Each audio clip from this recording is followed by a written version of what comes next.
4 چیزیں جو ہیں جس شخص میں آئیں گی یا ان میں سے کوئی بھی چیز اگر کسی شخص میں آ جائے گی تو وہ بڑی بدبختی کی علامت ہے. یعنی اس بندے میں خیر نہیں ہے, وہ اب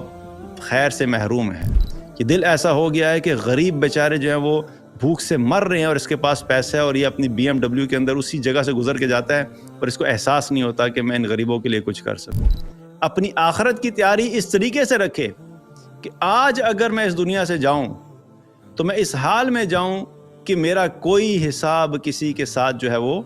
میں نے کسی کو حساب نہیں دینا ہو, کسی کا پیسہ نہیں دینا, کسی کا حق نہیں دینا, کسی کے ساتھ میں نے زیادتی نہیں کی, میری نمازیں پوری ہیں, میری زکوٰۃ پوری ہے, ہر چیز کے لیے تیار رہے, اپنی تیاری پوری رکھے. اسی طریقے سے ترمذی کی ایک روایت ہے جس میں اللہ کے نبی صلی اللہ علیہ وسلم نے فرمایا کہ 4 باتیں جو ہیں وہ بدبختی کی علامات ہیں. یعنی 4 ایسی چیزیں ہیں جو اگر کسی شخص میں آ جائیں تو یہ بہت بڑا بدبخت انسان ہے. پہلی چیز کیا فرمائی کہ آنکھ سے آنسو کا نہ بہنا, اور دوسری دل کا سخت ہو جانا, اور تیسری لمبی امیدیں رکھنا, اور چوتھی مال و جا کی حرص ہونا, اس کی لالچ ہونا. 4 چیزیں جو ہیں جس شخص میں آئیں گی یا ان میں سے کوئی بھی چیز اگر کسی شخص میں آ جائے گی تو وہ بڑی بدبختی کی علامت ہے. یعنی اس بندے میں خیر نہیں ہے, وہ اب خیر سے محروم ہے. پہلی چیز کیا فرمائی کہ آنکھوں سے آنسوؤں کا جاری نہ ہونا. اللہ سبحانہ تعالیٰ نے ہمیں جو دل دیا ہے, اس دل کے اندر ڈیفرنٹ ایموشنز ہوتے ہیں, اور جب ڈیفرنٹ ایموشنز جو ہوتے ہیں جب وہ بہت اوور ویلمنگ ہو جاتے ہیں, وہ ایک خاص سٹیج سے زیادہ اوپر چلے جاتے ہیں, تو کیا ہوتا ہے اس کے رزلٹ میں آنکھوں سے آنسو جاری ہونا شروع ہو جاتے ہیں. اب یہ آنسو جو جاری ہوتے ہیں آنکھوں سے, کبھی کبھی ایکسٹریم ہیپینس کی جو سچویشن ہوتی ہے, شدید خوشی جب ہوتی ہے, خوشی سے بھی آنکھوں سے آنسو جاری ہو جاتے ہیں. جب شدید غم کی کیفیت ہوتی ہے تب بھی آنکھوں سے آنسو جاری ہو جاتے ہیں. جب شدید خوف کی کیفیت ہوتی ہے تب بھی آنکھوں سے آنسو جاری ہو جاتے ہیں. تو یہ ڈیفرنٹ کیفیات ہوتی ہیں کہ جس کی وجہ سے آنکھوں سے آنسو جو جاری ہو جاتے ہیں. لیکن اگر آنکھوں سے آنسو نکل ہی نہیں رہے, خاص طور پہ جب ہم اس کا لنک کریں اللہ سبحانہ تعالیٰ کی یاد سے, آخرت کا سوچ کر, قبر کا سوچ کر,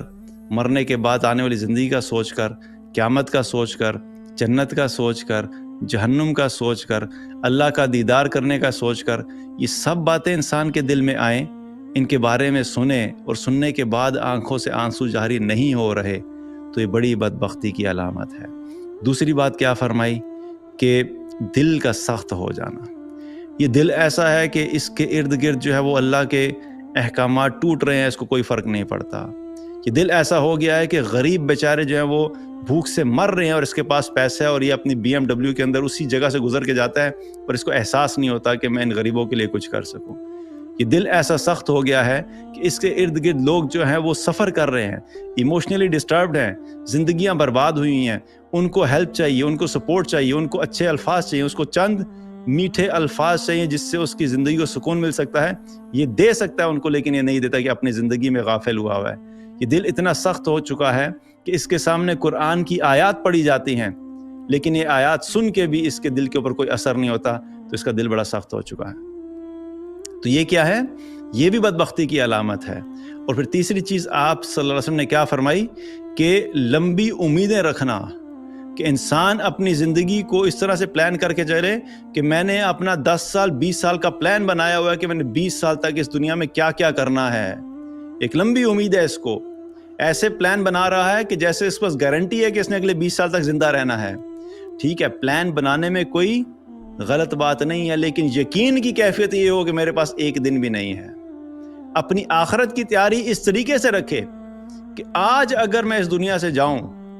تو میں اس حال میں جاؤں کہ میرا کوئی حساب کسی کے ساتھ جو ہے وہ میں نے کسی کو حساب نہیں دینا ہو, کسی کا پیسہ نہیں دینا, کسی کا حق نہیں دینا, کسی کے ساتھ میں نے زیادتی نہیں کی, میری نمازیں پوری ہیں, میری زکوٰۃ پوری ہے, ہر چیز کے لیے تیار رہے, اپنی تیاری پوری رکھے. لیکن اس کے ساتھ ساتھ اگر وہ آخرت کے دنیا میں کسی چیز کو پلان کرتا ہے تو وہ ایک الگ بات ہے. لیکن مسئلہ یہ ہے کہ یہ جب امید لگا لیتا ہے کہ بہت ٹائم ہے میرے پاس, وہاں پہ خرابی شروع ہو جاتی ہے. یہ لمبی امیدیں انسان کو آخرت سے غافل کرتی ہیں، یہ لمبی امیدیں انسان کو دنیا کی حقیقت سے غافل کرتی ہیں، یہ لمبی امیدیں انسان کو اللہ سے غافل کرتی ہیں۔ اسی لیے جو لمبی لمبی امیدیں لگا کے بیٹھے ہوتے ہیں نا ہم دنیا کی، ان کو بھی کیا کہا کہ یہ بھی بدبختی کی علامت ہے۔ اور چوتھی چیز کیا فرمائی کہ مال اور جاہ کی حرص، یعنی مال اور سٹیٹس جو ہے اس کی لالچ کا دل میں ہونا، ان کے پیچھے بھاگنا اور اس کے حرص رکھنا اور اس کی لالچ کرنا، یہ بھی انسان کے لیے بدبختی کی علامت ہے۔